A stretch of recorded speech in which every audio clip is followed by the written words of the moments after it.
Assalamualaikum warahmatullahi wabarakatuh. Perkenalkan, nama saya Mutmainnah, mahasiswi dari IAIN Parepare tahun 2020, Prodi Bimbingan Konseling Islam. Di sini saya akan mempresentasikan hasil kerja saya dari materi IT Problem Statement, yaitu solusi dari masalah yang saya angkat di presentasi kali ini, yaitu pengangguran. Jadi di sini saya hanya akan membahas solusi pengangguran.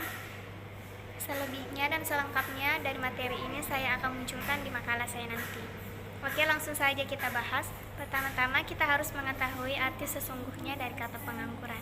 Di sini ada beberapa definisi pengangguran, yaitu pengangguran adalah angkatan kerja yang belum mendapat kesempatan bekerja, tetapi sedang mencari pekerjaan, atau orang yang tidak mencari pekerjaan karena merasa tidak mungkin memperoleh pekerjaan. Pengangguran adalah sebuah golongan angkatan kerja yang belum melakukan suatu kegiatan yang menghasilkan uang. Pengangguran tidak terbatas pada orang yang belum bekerja. Orang yang sedang mencari pekerjaan dan orang yang bekerja namun pekerjaannya tidak produktif pun dapat dikategorikan sebagai pengangguran. Salah satu permasalahan yang dihadapi oleh negara-negara berkembang termasuk Indonesia adalah masalah pengangguran. Masalah pengangguran merupakan salah satu masalah makroekonomi yang menjadi penghambat pembangunan daerah karena akan menimbulkan masalah-masalah sosial lainnya. Menurut Januar 2009, pengangguran adalah keadaan di mana angkatan kerja yang ingin memperoleh pekerjaan tapi belum mendapatkannya. Jumlah pengangguran atau unemployment umumnya sejalan dengan tingkat pertumbuhan ekonomi suatu negara. Semakin tinggi pertumbuhan ekonomi, maka semakin meningkat juga produksi barang dan jasa yang tentunya akan menyerap tenaga kerja lebih banyak.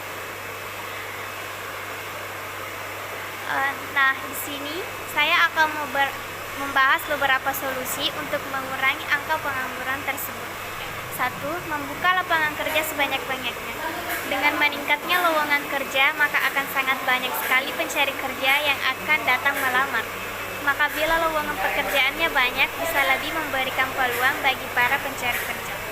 Yang kedua, meningkatkan peredaran modal usaha, sehingga jumlah tenaga kerja bertambah.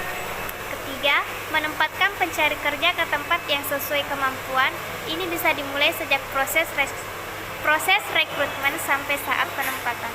Dengan menempatkan pekerja di bagian wilayah yang tepat, maka akan membuat pekerja semangat dan loyal pada perusahaan. Pemerataan pekerja di berbagai bagian akan membuat pekerjaan lebih mudah dilakukan dan para pekerja juga akan lebih cepat mengerjakannya, sehingga membuat efektivitas pekerja dan tidak akan ada pengangguran hanya karena salah penempatan. Yang keempat, melatih para pencari kerja untuk berjiwa entrepreneur atau membuka usaha sendiri. Seringkali banyak yang bilang kalau membuka usaha sendiri membutuhkan modal. Padahal saat ini dengan digitalisasi, banyak yang tanpa modal hanya menggunakan online. Selain itu, dengan mengarahkan pekerja dengan membuat usaha atau usaha karya sendiri yang sesuai passion dan keahlian pekerja, akan membuat pekerja lebih nyaman berwirausaha. Hal ini akan sangat mengurangi angka pengangguran, apalagi sekarang dengan online. Semua orang bisa menunjukkan kreativitasnya masing-masing. Bila pekerja sudah merasa nyaman dengan yang dia lakukan, hal ini akan bisa diatasi bersama-sama. Dan yang kelima, penyuluhan di masyarakat tentang teknologi dan hubungannya dengan perekonomian. Banyak orang yang menganggap bahwa pengangguran yang terjadi adalah kewajiban pemerintah yang mengatasinya.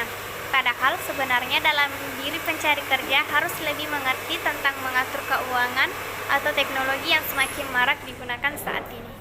Dan yang keenam, training dan pelatihan sertifikasi untuk para calon pekerja. Para pekerja haruslah menjadi yang terbaik untuk melakukan pekerjaannya. Keahlian yang dimiliki harus diasah sedemikian rupa agar dapat dipergunakan dengan baik untuk tempat ia bekerja. Hal ini harus selalu menjadi komitmen agar sumber daya manusia menjadi optimal. Karena itulah, keahlian memerlukan training dan pelatihan yang berhubungan dengan pekerjaan masing-masing. Dengan membuka lowongan kerja yang banyak, maka perusahaan dapat membantu perekonomian suatu negara. Training untuk para pekerja di awal bekerja atau saat pekerja diterima Dipercaya akan menambah dan mengasah keahlian agar dapat bekerja lebih baik lagi. Hal ini juga akan mengurangi pengangguran. Penanganan yang cepat akan membuat percepatan pemberantasan pengangguran di suatu negara. Nah, untuk agar tidak menjadi pengangguran yang mainstream, saya punya tipsnya, yaitu 1. Punya jadwal kegiatan sehari-hari. 2. Bangun pagi dan merapikan kamar atau rumah. 3. Bijak menggunakan uang, jangan sampai merepotkan orang tua. 4. Banyak komunikasi dan tukar pikiran dengan teman-teman.